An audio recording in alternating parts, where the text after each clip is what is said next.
Neal, that was worth the wait, worth the 24 hours of wait and the 80 minutes of wait as well, yeah? Yeah, of course. The players had to try and get a result after all the hard work that's gone into getting the game on.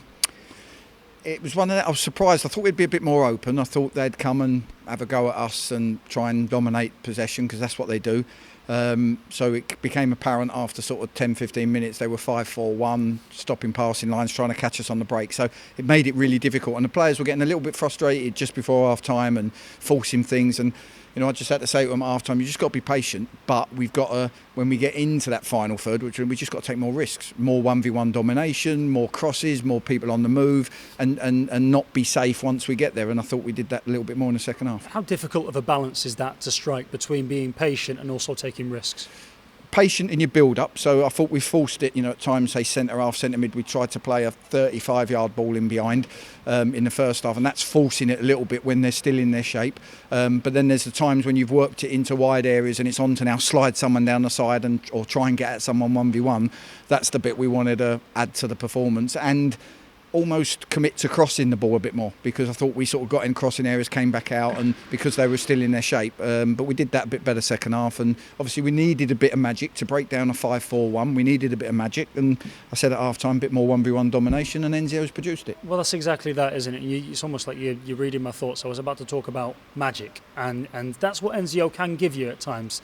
And that was what was needed, wasn't it, to break down what was a really disciplined defensive performance from them? Yeah, of course. You look at the players we've got, the Rubens, the Enzios, the Cal Roberts when he's fit. They're the players that can 1v1 dominate and can make something happen. So, that's why we brought Ruben on, and we had Enzio, we kept him on the pitch just for that, might just make something happen, and that's what he was going to need, and it was brilliant. And then to do the driving run, take him in the area, and then the weight of the pass and the composure to slide Carl in was perfect. Yeah, and then the nerve of Ruben Rodriguez to, when he gets the ball cut back to him, to have the composure to not just take one touch but then take another touch and to lay it on a plate. Why was Rodriguez the right man to bring on at that point and perhaps not start him tonight? Well, again, we thought the game was Tuesday originally, so we didn't find out that it was going to be put back to Wednesday for sure, and it was going to be here till Monday afternoon. So on Monday morning was the only opportunity I had to work on this game originally. So Ruben was still very fatigued.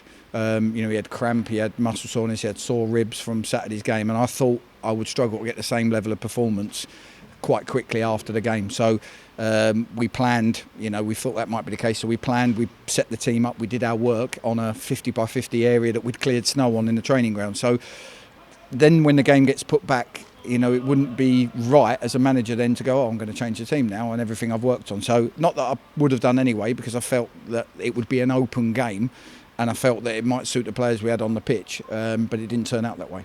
Kyle Wootton moves on to 9 goals for the season so far, 3 assists as well from, I think, 17 appearances. It's a pretty decent return. Do you think that you need him to hit 20 goals or something like that this season to get where you want to get to?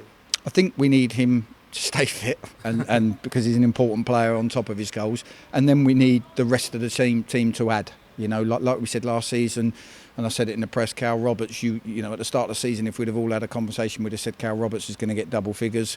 You'd have said, losing Christian Dennis was losing 15 goals, Wes Thomas was 10 to 12 goals, and to have none of them available, you then need the Jimmy Knowles and the Eli's and the Rubens to chip in, and Enzios with goals that sort of replace them. And that's not easy when people have just come in and they're finding their feet. And the good news is, as a team, we're really solid, and the defence has kept a lot of clean sheets, and that gives us a good platform to try and get momentum going the other way. I think that's the first time in a league game that you've scored 2 goals since November against Wealdstone. Do you hope that the fact that you've got them tonight against a good team as well, who don't concede many goals just like yourself, can kind of give the players the confidence to try a few more things in games coming up and maybe take those risks that you were talking about? Well, I always say it's the problem with taking risks is when a team's in a back 5 and you get in a final third and they've got 5 and then 4 and they're only leaving the 1 up. If you just chuck crosses in, it's meat and drink to 3 centre halves.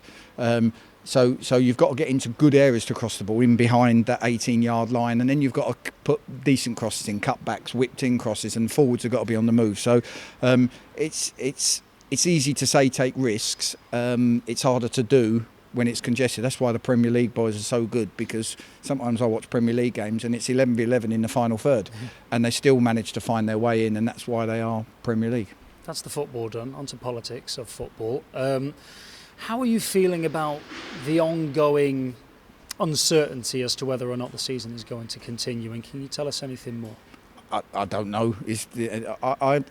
I'm just approaching every day like it's going to finish. And, you know, Jason Turner's a very, very knowledgeable guy, and I always go to him, and I always think when Jason's worried, then I should be worried. And at the moment, Jason doesn't seem worried. He thinks we're going to be okay. So I don't know the reasoning behind him not being worried. But, you know, I feel like there's a lot of teams in our league want to make this happen and want to finish it and want to find a way. Whether it's different slightly below, I don't know. So I don't want to, it's out of my control. I don't want to worry about it, because that might change the way I lead from the front.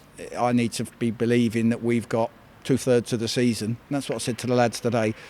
2/3 of the season still to go. So don't worry. Sometimes you can look at the league table, oh, we're out the playoffs, you know, because we played a day later. 2/3 of the league to go. Keep chipping away. Keep that points total going. Keep churning out performances, because this season, hopefully, if it does finish, is going to be a war of attrition with the amount of games we've got to play, and we've got to be prepared and ready for that. At some point, all of the clubs are going to vote on how they want to proceed. Do you know how the club are going to vote? Well, finish the season, full stop for our club, and I think I'd like to think there'll be quite a few that will want to. I've spoke to a few other managers just in passing, and that seems to be the attitude of most. And as always, the integrity of the competition needs to be right. I'm sure there'll be a few down the bottom that want it ended, and that's always the way. But hopefully everybody will try and finish the season, just because it's the right thing to do if it's safe. Good stuff. Thank you very much for your time. Just one final thing. Richard Brindley didn't play tonight because of his nose. I think I saw a couple of stitches in when I was watching the live stream. Will he be available again for the weekend? And what about any of the others? Ben Turner will be available. Cal Roberts?